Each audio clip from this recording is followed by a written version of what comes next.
Taller de liderazgo. Para partir, vamos a hablar de liderazgo y cambio. ¿Qué es el cambio? Darwin dice que la supervivencia de una especie no se da porque la especie es más fuerte o la más inteligente. Su definición parte de la biología y afirma que la especie que sobrevive a los cambios es aquella especie que tiene mayor capacidad adaptativa frente a los cambios que se le presentan. Los analfabetos de este nuevo milenio no serán los que no saben leer y escribir, sino los que no están dispuestos a aprender, desaprender y reaprender. Y para introducir mejor este tema, voy a dejarlos viendo este video un momento.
¿Y por qué traemos este video?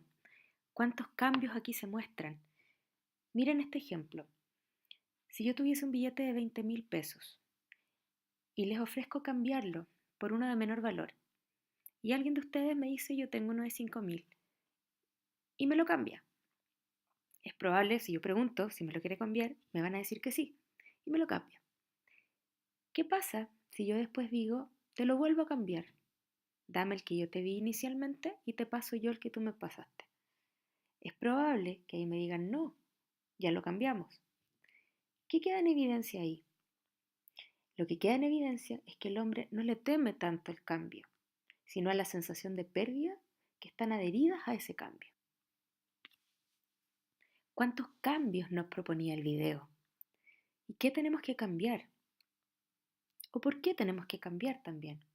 Estamos hablando de cambio y estamos hablando de liderazgo. Cambio del cuello hacia arriba, cambio del cuello hacia abajo. ¿Qué quiere decir esto? Cambio del cuello hacia arriba refiere a nuestra mentalidad, donde encontramos nuestros supuestos, los valores, los principios y los paradigmas. Cambio del cuello hacia abajo refiere a nuestros comportamientos, hábitos, prácticas y costumbres. Humberto Maturana plantea que lo importante en un proceso de cambio es aquello que se conserva.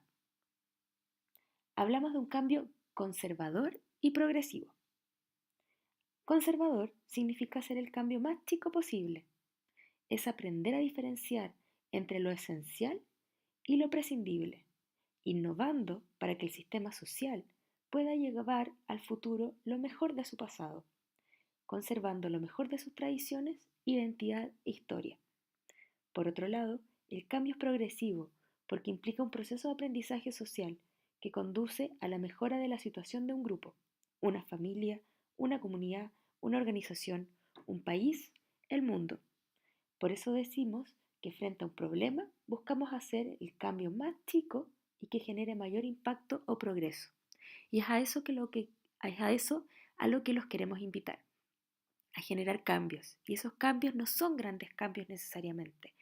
Lo que queremos es que ustedes logren el resultado que esperan en sus equipos, logren las metas que tienen puestas por la organización. Y eso es lo que vamos a estar conversando en los próximos minutos. Otra palabra interesante ante el cambio es la palabra movilizar, que no quiere decir influir, convencer, manipular ni engañar, sino inspirar a los demás para que ellos hagan lo que les inspire a hacer en función de alcanzar un propósito común. Ir de un punto a un punto B, que implica un progreso y un aprendizaje, sin que se evadan los problemas.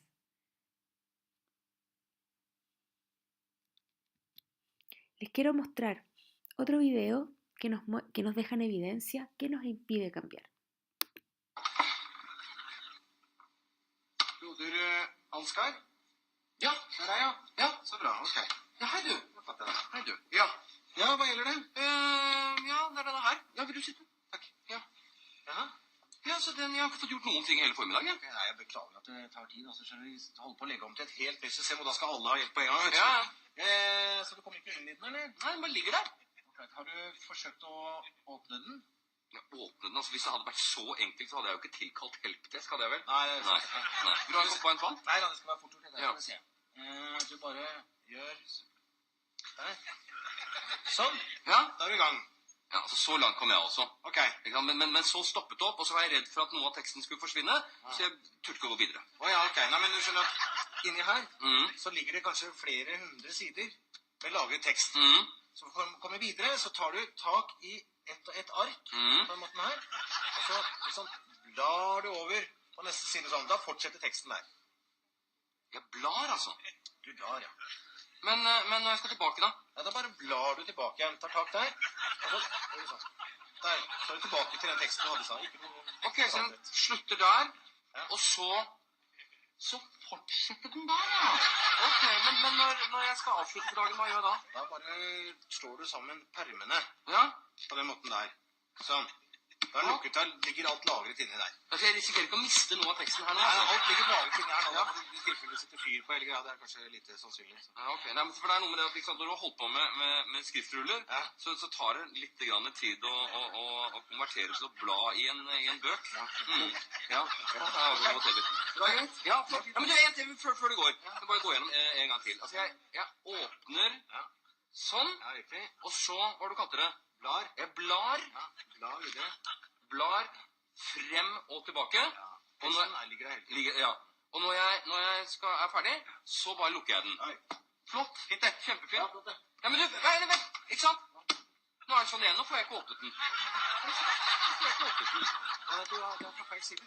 Du må åpne fra andre siden. Så det er ikke likegyldig det, altså? Ja, åpne fra den siden der. Sånn. Der. Der er den åpnet. Ja vel. Har du lest manualen, eller? Manualen? Jeg skal følge med sånn manualen som brukerveiledning. Det er sikkert den der. Der, vet du. Åja, den ja. Står alt sammen. Ja, men ikke sant, der har du samme problemet. Får den ikke opp. Åpnet den. Ok, det skulle du kanskje ha tenkt på. Cambios, pérdidas, aprendizajes. Eso es lo que hemos estado hablando hasta ahora. Y voy a introducir un cuadro importante que nos permite entender el aprendizaje.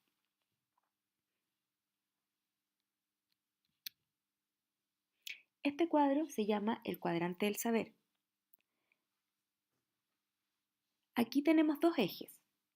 Por un lado tenemos el nivel de conocimiento, de menos a más, y tenemos el nivel de conciencia respecto a nuestro conocimiento, de menos a más. Este cuadrante nos muestra cuando yo no tengo conocimiento y tampoco sé que no sé. Es un momento de ceguera, es un momento donde estoy incompetente y estoy inconsciente de mi incompetencia. Para pasar de este cuadro al siguiente, necesito actitud. Una actitud que me lleva a este nivel de ignorancia. ¿Qué significa ignorancia acá? Desde este cuadro habla de cuando yo ya tengo conciencia de que hay algo que no sé. ¿Sí? Cuando yo tengo esa conciencia de que hay algo que no sé, el camino siguiente es una acción. Y esa acción me lleva al aprendizaje, donde yo ya tengo un nivel de conocimiento, ¿sí? Y ya tengo un nivel de conciencia. Soy consciente de lo que sé, del nivel de conocimiento. Y luego avanzo a este último cuadrante, donde para movilizarme del cuadrante aprendiz al cuadrante experto, tengo mucha práctica.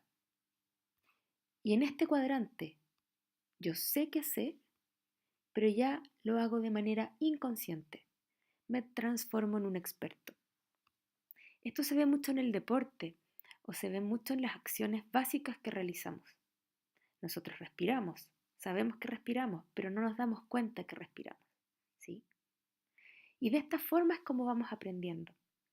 Nosotros esperamos con este programa avanzar en la ceguera, estar en un lugar donde tenemos conciencia, pero aún no tenemos el conocimiento y vamos a ir a la acción, a aprender, a practicar para en un futuro transformarnos en expertos. Ahora, todo este modelo del aprendizaje también se basa en el modelo del observador. ¿Qué es este modelo del observador? Yo tengo resultados y esos resultados los obtengo porque realizo ciertas acciones. Y esas acciones, o no realizo ciertas acciones. Y esas acciones o no acciones vienen desde mi persona. Y me voy a llamar hoy día desde el observador que soy. Entonces yo, como observador que soy, realizo acciones y algunas no realizo y obtengo resultados. Hay veces que esos resultados no me gustan. ¿Y qué es lo primero que intento hacer? Cambiar mis niveles de acción, intentarlo de una manera distinta. Y a eso le llamamos aprendizaje de primer orden. Luego, si no logro resultados, los que esperaba, el cambio que requiero hacer es a nivel del observador. Y ahí es cuando hablamos del cuello hacia arriba, conectando los modelos anteriores. Ese aprendizaje se denomina de segundo nivel o de segundo ciclo. Y es de esa manera como yo puedo llegar a los resultados que espero, si es que con el aprendizaje de primer ciclo o primer nivel no lo logré. Vamos ahora al tema del liderazgo, a lo que nos convoca. ¿Qué es ser líder? La palabra líder significa atreverse y morir. Viene de to lead, el que llevaba la bandera en las batallas y era muy posible que muriera de primero. Ahora, ¿qué creen? Se tiende a pensar que el líder es una persona que tiene muchas características. Es el mejor, es la autoridad, es el primero, es el que nace para, es el más fuerte, etcétera, etcétera, etcétera. Ahora, nosotros creemos, y hay muchos autores que también lo avalan, que es imposible tener todas estas características. ¿Cuántas de estas necesitamos para ser un líder? Y aquí es donde nosotros nos diferenciamos de otros modelos. El liderazgo como ejercicio requiere de actitudes y aptitudes de la persona. Por lo tanto, cualquiera de nosotros, con las características que tengamos, podemos ejercer liderazgo. Y para eso hay ciertas herramientas, que es lo que vamos a ver a continuación. Bajo este mismo modelo, la pregunta si el líder nace o se hace ya no tiene cabida. Puede nacer o puede hacerse. La verdad no es lo relevante. Lo relevante es darnos cuenta que todos tenemos el poder de ejercer liderazgo. Liderazgo adaptativo es una actividad o ejercicio que trata de movilizar a un sistema o grupo de personas a enfrentar sus problemas difíciles, sin evadirlos, provocando en ese sistema u organización un trabajo adaptativo que le permita cambiar y progresar. ¿En qué consiste entonces esto de liderar? Desde luego, no es solamente influir sobre los demás o servir de guía para que otros nos sigan. Ejercer liderazgo es movilizar a un grupo de personas, una familia, un equipo de trabajo, una empresa, un país, para producir un resultado esperado, para producir un cambio. ¿Con qué fin? Hacer frente a los problemas difíciles, que no pueden ser resueltos si las personas involucradas en ellos no se hacen responsables de su solución. Y aquí está la primera limitación. A las personas no les gusta hacerse responsables. Es más, quienes son autoridad inhiben este proceso porque concentran en ellas todas las decisiones. Delegan, sí, pero no desarrollan en sus dirigidos la habilidad para responder, no fomentan la responsabilidad. ¿Cuántas veces como clientes hemos experimentado la frustración que se siente cuando la persona que nos atiende no es capaz de resolver una simple pregunta o reclamo y debe recurrir al jefe? Y este a su jefe y así sucesivamente. La segunda limitante está en el peligro que conlleva liderar. De hecho, si tomamos la raíz griega de la palabra liderazgo, nos encontramos con atreverse y morir. ¿De dónde sale esto? De la dificultad que tiene movilizar a un conjunto de personas hacia un objetivo. Ello implica un cambio que generará costos individuales, las pérdidas, que provocarán una resistencia. Si se presiona mucho, elevando la tensión, la gente puede volverse en contra de quien la lidera, pero si no está tensionada, se queda donde gustan estar. La pregunta entonces, ¿quién se atreve a ejercer liderazgo si va a tener que frustrar expectativas y probablemente terminar pagando altos costos? La clave entonces consiste en ser capaz de generar un cambio y de ir adelante con estos cambios, pero sin morir en el intento. Pero para ello hay que actuar estratégicamente. Aquí hemos dejado ver que tenemos una brecha entre el resultado que estamos teniendo y el resultado que esperamos.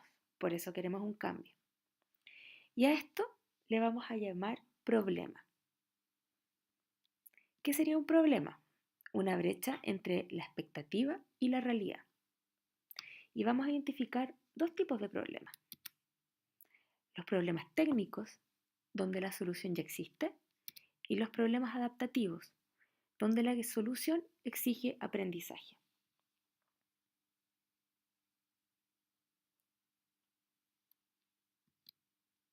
Los problemas técnicos son aquellos cuando la solución es clara. Estoy en un lugar A y quiero llegar a un lugar B. Y sé que para llegar a este lugar B hay una línea recta, es conocida. Si no la tengo, la puedo buscar. Buscamos la forma de aplicar la mejor solución, tenemos el procedimiento, sabemos quién lo puede hacer. Ese es el problema técnico. Por el contrario, el problema adaptativo, estamos en un lugar A y queremos llegar a un lugar B, pero no tenemos claro en qué tenemos que cambiar. No sabemos qué debemos mantener de nuestros actos actuales, qué debemos dejar de hacer, qué necesitamos aprender. Este viaje es desconocido y tiene mucha prueba y error. ¿Cómo distinguimos entre un problema técnico y un problema adaptativo?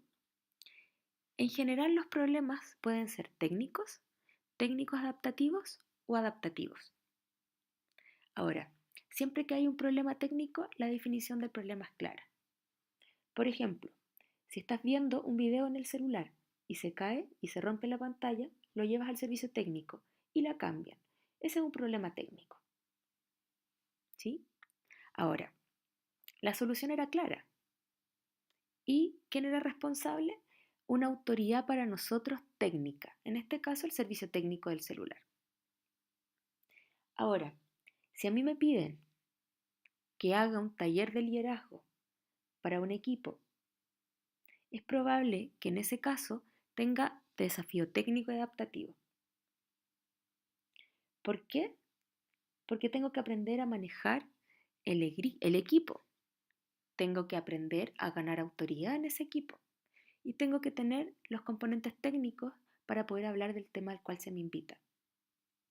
Si bien el problema es claro, requiero aprendizaje para poder hacer y desempeñar esto de la mejor manera. ¿Sí? En los desafíos adaptativos siempre requiero aprendizaje. La definición del problema no es clara y requiere un aprendizaje para poder ser definido. Y la solución también requiere de aprendizaje. Aprender a manejar es técnico o adaptativo. Y ahí es de los dos. Deja de ser adaptativo para transformarse en técnico cuando yo lo hago bien y de memoria. Al inicio, cuando empiezo a aprender a manejar, puedo tener miedo. Necesito aprender a atreverme a cruzar la calle. Necesito desafiar algunos aprendizajes que ya tengo anteriores. ¿Sí? Por eso, en ese momento es adaptativo. Pero cuando yo ya lo incorporo y el manejar para mí es muy transparente, es muy inconsciente, ya estoy en un aprendizaje y en un problema desafío técnico. Importante, no podemos tratar problemas adaptativos como si fueran técnicos.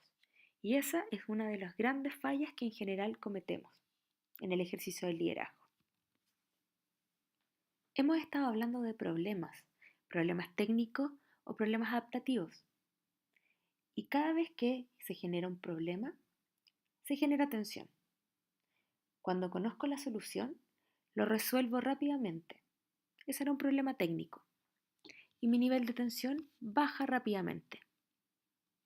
En un problema adaptativo donde no tengo clara, a veces ni siquiera la definición del problema, y por lo tanto la solución menos la conozco, los niveles de tensión van a fluctuar mucho más.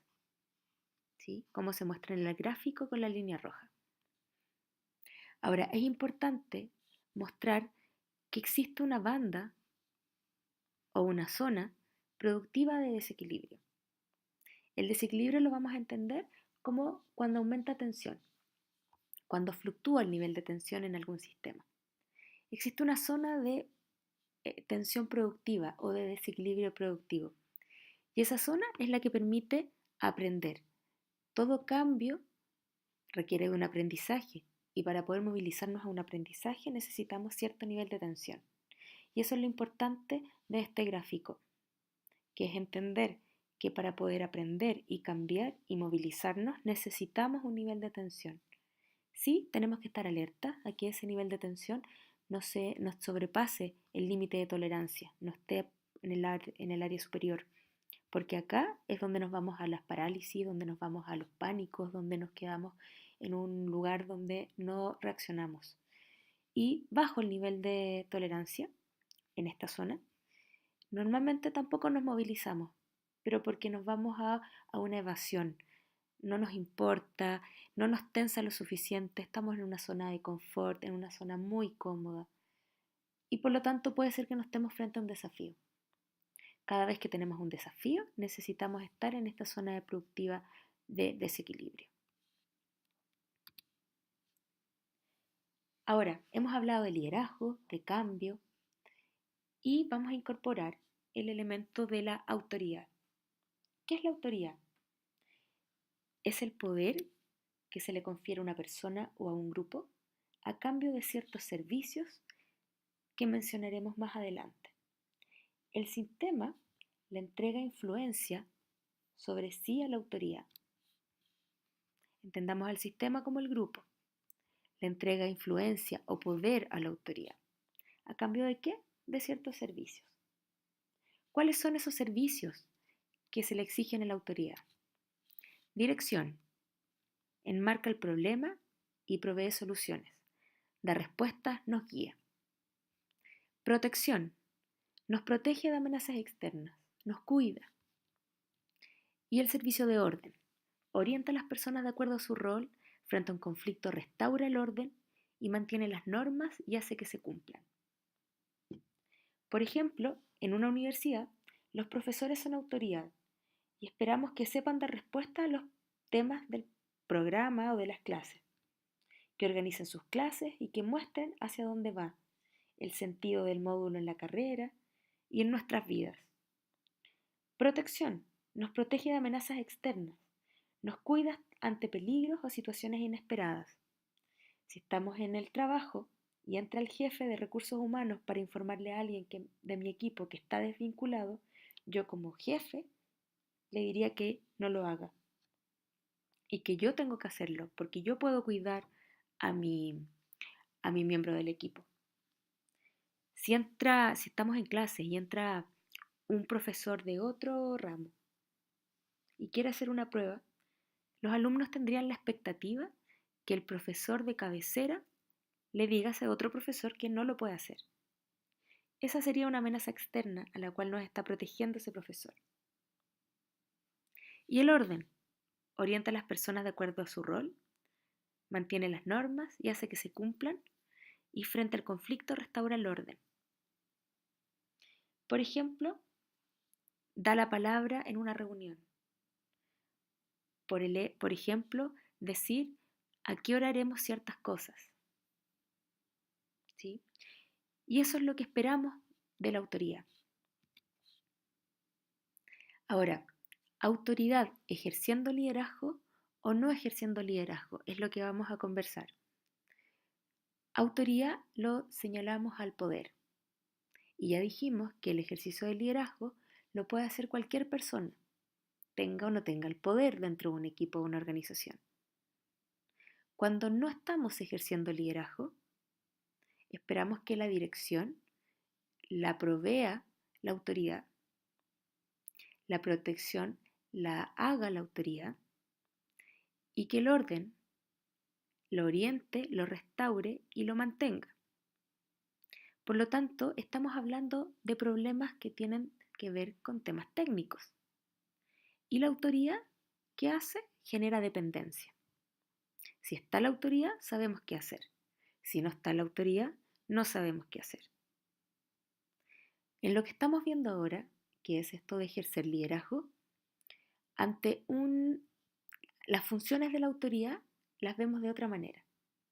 Esperamos que el que ejerza liderazgo, que esta autoridad que ejerce liderazgo desde el punto de vista de la dirección, no sea el que define el problema, sino que nos acompañe y nos ayude a identificar el desafío adaptativo y a encuadrar el asunto, nos haga preguntas como equipo, que no nos dé respuestas.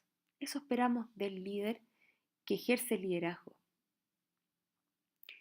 Desde la protección, esta autoridad que ejerce liderazgo permite que las amenazas nos toquen.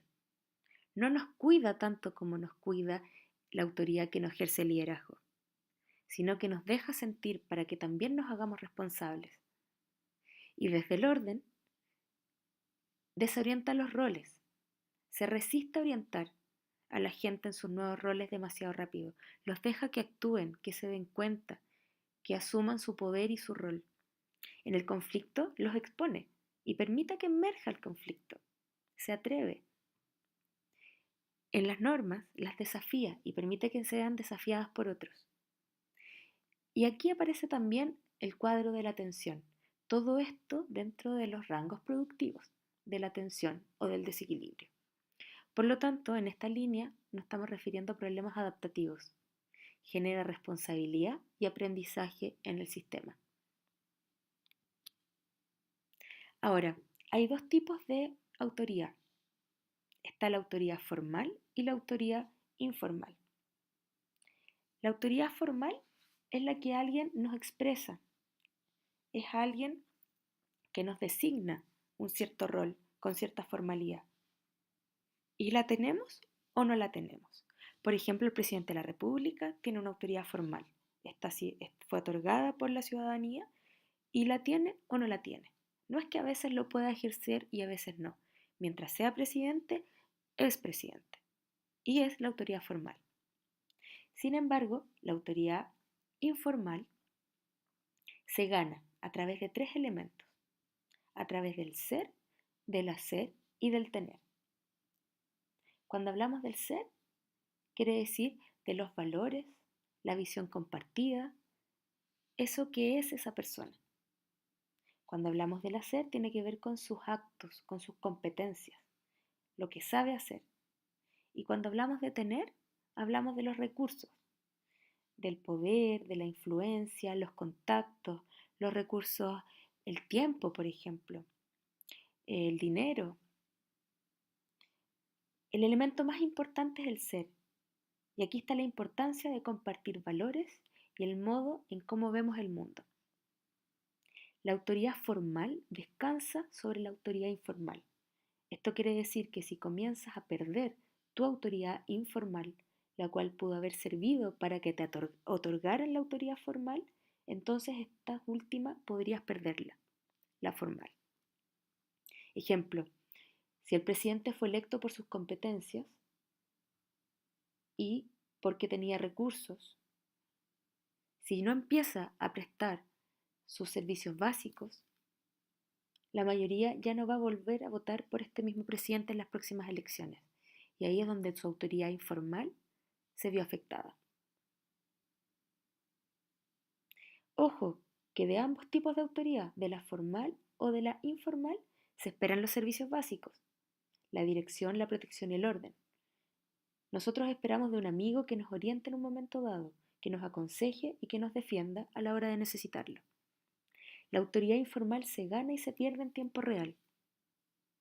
Es lo primero que perdemos cuando empezamos a ejercer liderazgo, porque al generar desequilibrio, que es cuando ejercemos liderazgo, las personas se resisten porque implica pérdidas. El desequilibrio nos lleva a un cambio y los cambios nos llevan a pérdidas. Entonces atacan a la autoridad y le quitan la autoridad informal como primera forma. Nadie tiene esas expectativas sobre la autoridad, las expectativas de que te genere desequilibrio. Nadie las tiene.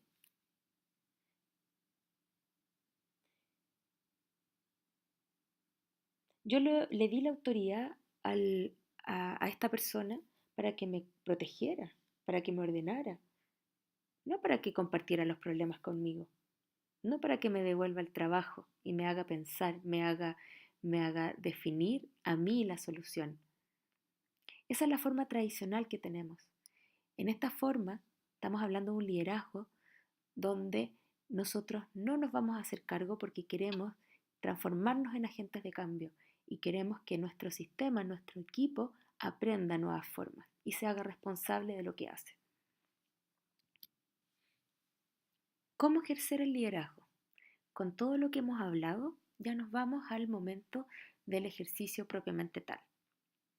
Lo primero que tenemos que hacer es hacer un diagnóstico. Este diagnóstico lo hacemos a través de dos mecanismos. Uno es la observación y otro es la interpretación de lo que observo. Un elemento clave para poder observar es subirnos al balcón. ¿Qué significa subirnos al balcón? Es salir del bosque, es salir de la pista, es salirnos del problema y mirar desde una perspectiva mucho más alta qué es lo que está pasando. Las preguntas que nos hacemos, ¿qué observamos? Los roles que están en el problema, las expectativas que tenemos acá, el estado emocional, los supuestos existentes, los elefantes bajo la mesa. ¿A qué nos referimos con esto? A aquellos problemas difíciles que nos cuesta atrever a enfrentarlos, a expresarlos, a ponerlos en evidencia hacia todos. Observamos historias personales, historias grupales, normas explícitas e implícitas, el ambiente contenedor. ¿Qué entendemos por tal? Ambiente contenedor es lo que nos permite liberar o bajar la tensión en un equipo. Es cuánto nos hemos protegido, es cuánto tenemos estas relaciones informales también robustas, es cuántos valores compartimos. Todo eso nos permite generar ambiente contenedor. ¿Cuáles son las autoridades formales de este lugar? ¿Cuáles son las autoridades informales? Todo eso es observación. Ahora, después que observo, voy e interpreto lo que observo y voy a identificar el problema. Le pongo un nombre al problema. Identifico si es técnico o adaptativo, cuáles son los síntomas y las causas. Y en los desafíos adaptativos, identifico quiénes tienen que cambiar y qué es lo que tienen que cambiar y cuáles son las pérdidas que se asocian. Una vez hecho el diagnóstico, estoy listo para hacer la intervención. Y en la intervención, desafío los supuestos del sistema, creo y manejo tensión, orquesto el conflicto, me atrevo, desafío. Acuérdense que el rol de la autoridad es dar tres servicios, pero desde el ejercicio del liderazgo esos servicios no los doy directamente, sino que incito, movilizo a que el sistema también aprenda. Y para aprender necesita cambiar y necesita atención.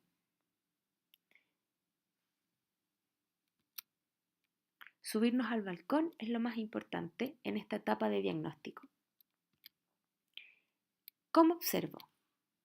Observo las expectativas, los roles, el estado emocional, los supuestos existentes, los elefantes bajo la mesa, historias personales y grupales, normas explícitas e implícitas, ambiente contenedor, las autoridades formales e informales que existen. Y para eso, aquí hay un ejemplo, un video que nos permite entender un poco más a qué nos referimos.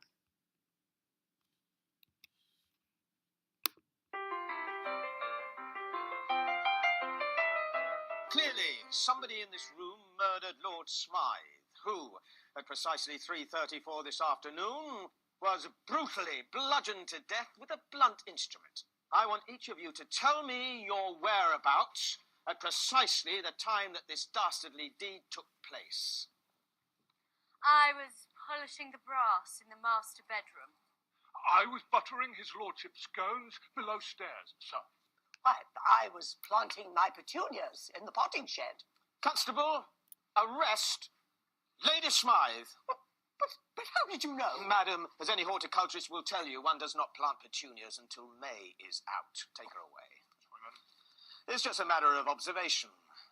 The real question is, how observant were you?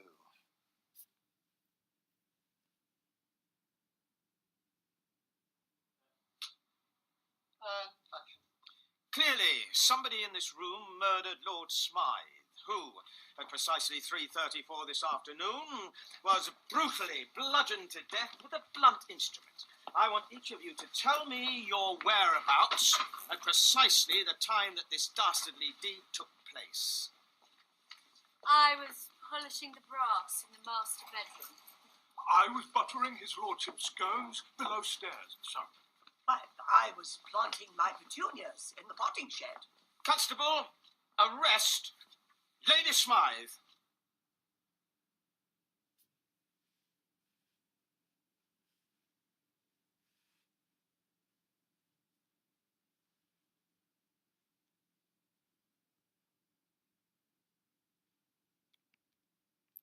En el ejercicio del liderazgo, por lo tanto, la observación es clave y los invitamos a observar con detenimiento y cuidado, a observar todo lo que ocurre, los grupos que se arman, las conversaciones que no se tienen, las conversaciones que sí se tienen, las risas que hay, en qué momento ocurren, todo eso es información clave para el ejercicio del liderazgo. Luego de la observación viene la interpretación, donde interpretamos el problema, los síntomas y las causas y hablamos principalmente del desafío adaptativo. ¿Cuál es? cuáles son las facciones. Este término no lo hemos comentado hasta ahora, pero rápidamente tiene que ver con los distintos grupos que se ven afectados por el desafío adaptativo. Siempre existen al menos 3 facciones, donde está la facción que está de acuerdo con el desafío, la que está en desacuerdo con el desafío, la facción que está expectante, y a veces hay una cuarta, que es una que no está interesada. ¿Y cuáles son las pérdidas que tienen cada una de ellas, de las facciones, ante este desafío? Vamos a ver un ejemplo. Si tenemos un jefe que llega nuevo a un equipo, este jefe, al llegar a este equipo, se va a enfrentar a un desafío adaptativo. ¿Por qué? Porque va a llegar un equipo que no conoce, no tiene bien claro si querían mucho al jefe anterior o no, cuáles eran las relaciones internas, qué se veían hacer bien con el jefe anterior y qué no sabían hacer con el jefe anterior. Hay una serie de preguntas que el nuevo jefe va a tener que resolver. Por lo tanto, lo primero que va a llegar a hacer es a observar, observar y observar. Luego, interpretar. Y lo que va a interpretar es quiénes son, por ejemplo, los colaboradores que estaban alineados con el otro jefe, que es probable que estén en contra de este nuevo. Si el cambio del jefe está siendo un desafío adaptativo para el equipo. Y así podemos empezar a analizar qué es lo que sienten que perdieron estos colaboradores al irse el jefe anterior. Y empezamos a encontrar algunas respuestas, nos empezamos a hacer preguntas. Cuando yo quiero hacer una intervención, que es la tercera etapa después de que yo hago el diagnóstico, donde hago la observación y la interpretación, me voy después a intervenir el sistema. Las intervenciones efectivas necesitan que yo me suba al balcón, necesitan que tenga una madurez el problema, que yo lo haya observado y diagnosticado, que vea quién soy yo en el contexto del desafío. Necesitan que yo espere. El cambio es progresivo, ¿recuerdan? Ver las facciones que se generan, mantener el foco en el problema y para tensionar, que es lo que yo hago para poder movilizar al equipo, debo reconocer los problemas, desafiar y cuestionar ciertos supuestos, poner los elefantes sobre la mesa, focalizar la atención en el desafío adaptativo, devolver el trabajo. ¿Qué harían ustedes ante esta situación? Si ustedes fueran los líderes, ¿qué harían? Esas son preguntas que a los equipos de trabajo les aparecen en los desafíos adaptativos. Hacer muchas preguntas, dar feedback, proteger voces discrepantes, mantenerse quieto. Y para contener, cuando yo la tensión la he subido mucho y necesito bajarla para entrar en la zona productiva, puedo construir una narrativa, que es construir un relato que genere cierta conexión interna, infundir en el propósito, en el por qué estamos acá, por qué estamos trabajando para esta meta, escuchar a la gente, reconocer las pérdidas que hay en otros, mostrar el futuro al cual queremos llegar, mostrar resultados parciales, cómo vamos avanzando. Eso también baja la tensión y genera contención. Graduar el trabajo, darle valor al pasado, reconocer la parte propia de responsabilidad y construir la autoridad informal. Cuando hablamos de narrativa o de construir relatos, y con esto vamos a ir cerrando este repaso rápido de los conceptos de liderazgo, existen 4 pilares importantes en un relato movilizador y poderoso. Un pilar es hablar del problema, de la decisión y del resultado esperado.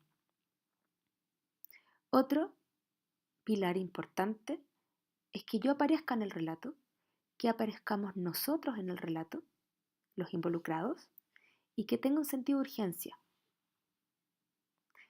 Otro punto importante es cómo yo narro ese relato, cuál es mi cuerpo, mi lenguaje y mi emoción, cuán coherente estoy siendo con lo que estoy contando.